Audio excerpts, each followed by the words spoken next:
So ఒకవేళ మీరు కనుక ఇంగ్లీష్ లాంగ్వేజ్ నేర్చుకోవాలనే ఆలోచన లేదా ఇంగ్లీష్ లాంగ్వేజ్ నేర్చుకోవాలంటే ఏం చేయాలి, ఎలా స్టార్ట్ చేయాలి, అసలు ఏమేమి ట్రిక్స్ ఉంటాయి ఇవన్నీ కాదు. ఈ వీడియోలో నేను మీకు జస్ట్ కొన్ని ఇంపార్టెంట్ టాపిక్స్ని రివీల్ చేస్తాను.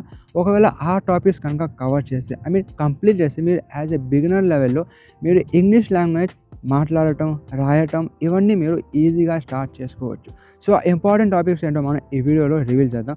వీడియో స్టార్ట్ చేసే ముందు ఒకవేళ ఛానల్కి ఫస్ట్ టైం విజిట్ చేస్తే లేదా ఇన్స్టాగ్రామ్ ప్రొఫైల్ పేజ్లో ఫస్ట్ టైం వస్తే ప్లీజ్ ఇప్పుడే ఫాలో అవ్వండి.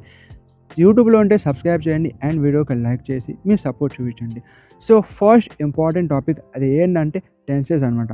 సో ఈ టెన్సెస్ టాపిక్ ఎంత ఇంపార్టెంట్ అనమాట, ఒక 100% 90% నాలెడ్జ్ మీకు రావాలన్నా, ఇంగ్లీష్ లాంగ్వేజ్ బాగా నేర్చుకోవాలన్నా ఈ టెన్సెస్ టాపిక్ అనేది very very important. So tenses topic లేకుండా మీరు అసలు ఇంగ్లీష్ లాంగ్వేజ్ ఎప్పటికీ స్టార్ట్ చేయలేరు.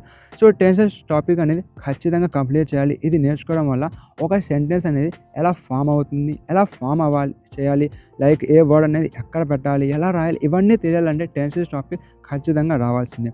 సెకండ్ ఇంపార్టెంట్ టాపిక్ అది ఏంటంటే ప్రిపోజిషన్. సో ఒక సెంటెన్స్ ఫామ్ చేస్తున్నప్పుడు ఆ సెంటెన్స్లో ఏంటంటే కొన్నిసార్లు ఆల్మోస్ట్ 85 to 90% ఏంటంటే మనం ప్రిపోజిషన్ని ఖచ్చితంగా ఉపయోగిస్తాం. సో ఆ ప్రిపోజిషన్ లేకుండా మన ఇంగ్లీష్ ఫామ్ అసలు చేయలేం. సో ఏంటంటే ప్రిపోజిషన్ టాపిక్ కూడా వెరీ వెరీ ఇంపార్టెంట్ అనమాట. అండ్ థర్డ్ ఇంపార్టెంట్ టాపిక్ అది ఏంటంటే కంజంక్షన్. సో మనం ఎక్కడైతే ప్రిపోజిషన్ ఉపయోగించామో ఆ సిచ్యువేషన్ మనం కంజంక్షన్ ఉపయోగిస్తాం. సో కంజంక్షన్ టాపిక్ కూడా వెరీ వెరీ ఇంపార్టెంట్ టాపిక్ అనమాట. సో ఇది నేర్చుకుంటే ఒకవేళ ఇంగ్లీష్ లాంగ్వేజ్ సెంటెన్స్ ఫామ్ చేస్తున్నప్పుడు మనం అక్కడ ఏంటంటే కంజంక్షన్ని కూడా ఉపయోగిస్తాం. అండ్ ఫోర్త్ ఇంపార్టెంట్ టాపిక్ అంటే వర్బ్ ఫామ్. సో ఈ వర్బ్ ఫామ్ లేకుండా మీరు ఎటువంటి వర్డ్ని ఉపయోగించరు.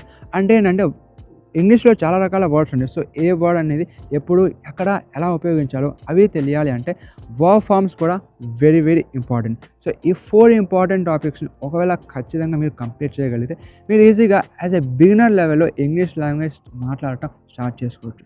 సో వీడియో కనుక హెల్ప్ఫుల్గా ఉంటే ప్లీజ్ ఇప్పుడే లైక్ చేయండి.